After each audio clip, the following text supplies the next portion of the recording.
அனைவருக்கும் வணக்கம். இன்றைய ஆன்மீக பதிவாக நம்ம பார்க்க போகிறது நாளைய தினம் வரக்கூடிய, அதாவது செவ்வாய்க்கிழமையில் வரக்கூடிய அங்காரக சதுர்த்தி. இந்த சங்கடஹர சதுர்த்தியை பற்றின சில ஆன்மீக தகவல் தான் நான் இன்றைக்கி உங்களோட ஷேர் பண்ணிக்க போகிறேன். வாங்க பதிவுக்குள்ளே போகலாம். முதல்ல இந்த சதுர்த்தி திதி எந்த நாள் ஆரம்பித்து எந்த நாளில் முடியுது அப்படின்னு பார்த்துடலாம் வாங்க.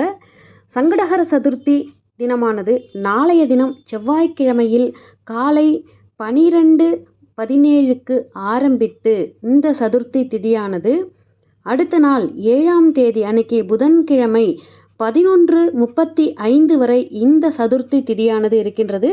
இந்த சதுர்த்தி திதிக்கு அங்காரக சதுர்த்தி மற்றும் மகா சங்கடஹர சதுர்த்தி அப்படின்ற பேர் இருக்குது. ஸோ இந்த செவ்வாய்க்கிழமையில் வருகின்ற சதுர்த்தியை பற்றி இந்த சதுர்த்திக்கு இவ்வளோ சிறப்புகளா அப்படின்னு சில ஆன்மீக தகவல்கள் இருக்குது. அது என்ன அப்படின்னு பார்த்துடலாம் வாங்க. அதாவது கிழமைகளில் செவ்வாய்க்கிழமையை மங்கள்வார் அப்படின்னு சொன்னாலும் செவ்வாய்க்கிழமையில் புதிய காரியங்கள் துவங்கிறது, புதிய பொருட்களை வாங்கிறத எல்லோருமே தவிர்த்துடுவாங்க.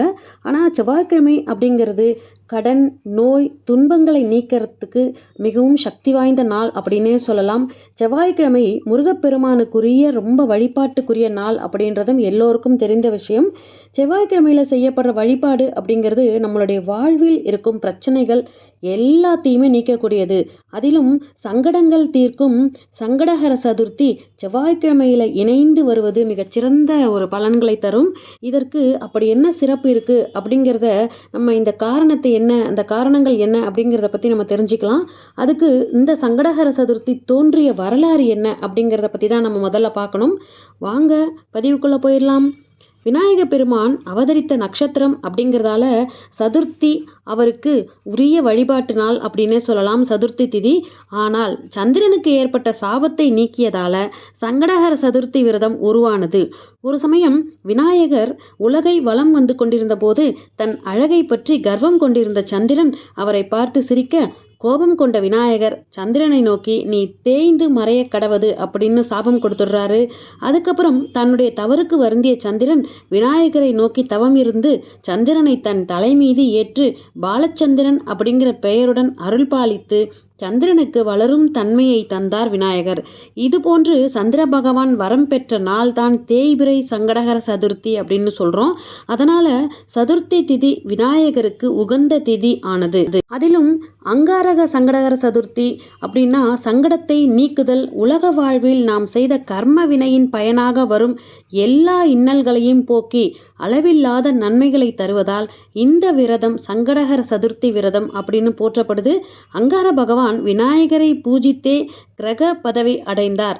அதனால தான் செவ்வாய்க்கிழமை அன்னைக்கு வரும் சங்கடஹர சதுர்த்தி அங்காரக சதுர்த்தி அப்படின்னும் மகா சங்கடஹர சதுர்த்தி அப்படின்னும் போற்றப்படுது. மற்ற கிழமைகளில் வரும் சங்கடஹர சதுர்த்தியை விட செவ்வாய்க்கிழமைகளில் வரும் சங்கடஹர சதுர்த்தி மிகவும் சிறப்பு வாய்ந்ததாக சொல்லப்படுகின்றது. இதனை விளக்குவதற்கு ஒரு புராண கதை ஒன்றும் சொல்லப்பட்டுள்ளது. வாங்க அது என்ன புராண கதை அப்படின்னு அதையும் பார்த்துடலாம். அந்த புராண கதையில் அங்காரக சதுர்த்தியினுடைய சிறப்புகள் நிறைந்து இருக்கு. ஸோ கதை எங்கேயுமே ஸ்கிப் பண்ணாமல் பாருங்கள். கிருதவீரியன் அப்படின்ற மன்னனுக்கு நெடுநாட்களாக குழந்தை பேர் இல்லாமல் இருந்தது. ஒரு நாள் அவன் கனவில் அவனது தந்தை தோன்றி, இந்த ஓலைச்சுவடியில் குறிப்பிட்டிருக்கும் விரதத்தை செய்தால் குழந்தை பேறு அடைவாய் அப்படின்னு சொல்லி மறைஞ்சிடுறாரு. கண் விழித்து பார்த்தால் அவன் கையில் ஒரு சுவடி கட்டு இருந்தது. மறுநாள் வேத பண்டிதர்களை அழைத்து அந்த ஓலைச்சுவடியை படிக்க, மன்னா, இந்த விரதம் விநாயகரை வழிபட்டு செய்ய வேண்டிய அங்காரக சதுர்த்தி எனும் விரதம். இந்த விரதங்களை பற்றி பிரம்மதேவர் அருளிய விஷயங்களை இந்த சுவடியில் இருக்கின்றன அப்படின்னு சொல்லி விவரிக்க, மன்னனும் அங்காரக சதுர்த்தி அன்று விரதம் துவங்கி விரதம் இருக்க ஆரம்பித்தான். அதனால் அந்த மன்னனுக்கு விநாயகர் என்ன வரம் கொடுத்தார் அப்படின்னு பார்த்தீங்கன்னா, விரத பலனாக அவனுக்கு ஆண் குழந்தை பிறந்தது. ஆனால் அந்த குழந்தைக்கு கைகளோ கால்களோ இல்லை. ஆனாலும் மனம் தளராமல் கார்த்தவீரியன் என பெயரிட்டு அக்குழந்தையை வளர்த்த கிருதவீரியன் உரிய வயதில் அந்த குழந்தைக்கு ஸ்ரீ கணேச மூலமந்திரத்தை உபதேசம் செய்தான். இடைவிடாது இந்த மூலமந்திரத்தை 12 ஆண்டுகள் கார்த்தவீரியன் ஜபிக்க, அதன் பலனாக விநாயகர் அவனுக்கு தரிசனம் தந்து 1000 கை கால்களையும் அர்ஜுனனுக்கு நிகரான பலத்தையும் அருளினார். அதனால் அவனுக்கு கார்த்த வீர்யார்ஜுனன் அப்படின்ற பெயர் ஏற்பட்டது. அதற்கு பின்னர் ஸ்ரீ தத்தாத்ரேயரின் அருளால் அனுக்கிரக சக்தியையும் பெற்றான். இன்றைக்கும் பார்த்தீங்க அப்படின்னா ஏதாவது பொருள் காணாமல் போயிடுச்சுன்னா ஸ்ரீ கார்த்த வீரியார்ஜுனரை வேண்டி ஸ்ரீ கார்த்த வீரியார்ஜுன மந்திரம் ஜபிக்க அந்த தொலைஞ்சு போன எல்லாமே நமக்கு திரும்ப கிடைச்சிடும் அப்படிங்கிறது நம்பிக்கை. சூரசேனன் அப்படின்ற மன்னன் தான் சங்கடஹர சதுர்த்தி விரதம் இருந்ததோடு தன் நாட்டு மக்களையும் விரதம் அனுஷ்டிக்க செய்து எல்லா வளங்களையும் நலங்களையும் பெற்று வாழ்ந்ததாக புராணங்களில் சொல்லப்பட்டிருக்கு. விநாயக பெருமான் ஞானகாரகனான கேது பகவானுக்கு அதிதேவதை ஆதலால் சங்கடஹர சதுர்த்தி அன்று விநாயக பெருமானை வணங்குவோருக்கு கேது கிரகத்தால் ஏற்படும் தோஷம் நீங்கும் அப்படிங்கிறதும் நம்பிக்கை.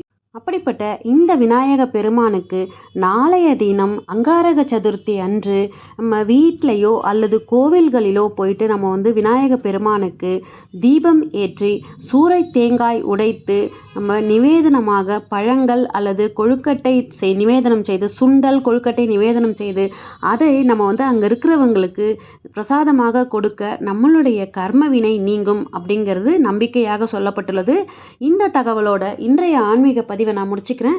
மற்றும் ஒரு ஆன்மீக தகவல் பகுதியில் சந்திக்கிறேன். இந்த பதிவு பிடிச்சிருந்ததுன்னா இந்த பதிவுக்கு ஒரு லைக் கொடுத்துட்டு உங்கள் ஃப்ரெண்ட்ஸ் அண்ட் ஃபேமிலிக்கு ஷேர் பண்ணி பாருங்கள். மற்றும் ஒரு ஆன்மீக தகவல் பகுதியில் சந்திக்கிறேன். நன்றி, வணக்கம்.